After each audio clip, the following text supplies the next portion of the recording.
Goeiemôre en weer eens baie welkom hier saam met ons by ons oggendoordenkings tyd. Ek hoop jy het 'n lekker Kersdag gehad saam met geliefdes en vriende.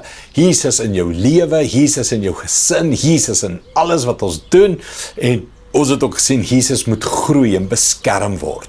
Dis een ding dat hy gebore word, maar hy moet nou groei. So 2026 gaan Jesus groei in ons. Hy gaan tot volle gestalte kom in ons.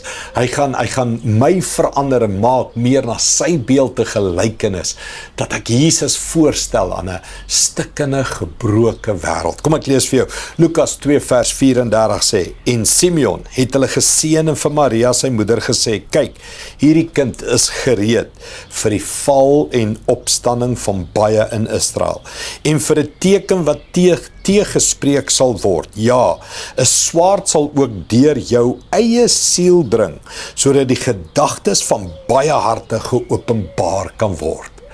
Kan ek dit sê, Jesus kom stir. I love it.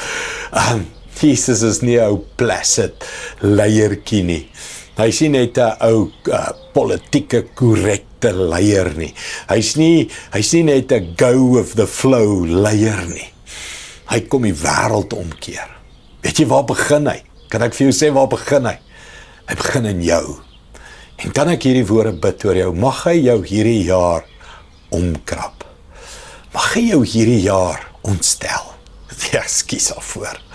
Maar mag hy jou complacency omkeer, jou compromise. Mag hy jou, oral waar jy, skies vir al my Engels, ek moet sorry sê, maar mag hy ook dit in jou stir, dat jy nie so sensitief is oor 'n simpel woordjie of het Afrikaans of Engels is nie.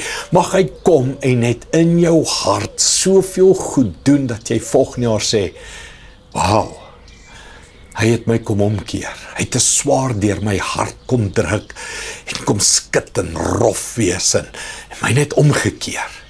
Mense, ek wil weer omgekeer word. Ek wil daagliks ek wil leef met vuur en passion en energie. Ek wil leef met hierdie ziel en fire binne in my. Van Jesus is die koning van die konings. Jesus red lewens, Jesus keer mense om, Jesus keer 'n wêreld om, hy keer politiek om, hy keer gesaghebbenes mense om, hy keer skole om, hy keer werksplekke om, hy keer governments om. Man, Jesus het gekom om die wêreld te stir met sy liefde, met sy genade, met sy roeping, met sy calling, met sy purpose, en ek bid dit vir jou. Dat hy het met jou begin doen. Daar's 'n ou wat gesê het, die Here steek my aan die brand en dan kom kyk die mense hoe brand ek. En dis wat ek vir jou wil sê. Laat die Here jou aan die brand steek. Laat die Here jou kom omkeer. En jy sal die wêreld om jou omkeer. Vir die regte redes, vir die goeie redes. Kom ons bid dit saam. Hemelse Vader, dankie. Jesus, kan ek sê, kom wees net Jesus. Kom wees net Jesus in my hart, in my lewe. Net wie hy is. En hy sal soveel liefde inbring, en hy sal soveel genade en vergifnis inbring, maar saam met dit, bring u roeping in, bring u purpose in, bring u calling in dit, saam met dit, bring u stirring en groei en konfrontasie in dit, bring u my uit my gemakzone uit, en my gemaksig uit. So Jesus, kom wees net Jesus, binne in my. Dankie daarvoor, Here, in Jesus naam. Amen. Dankie liewe vriende, die Here seën jou. Trots geborg deur Evergreen Turf.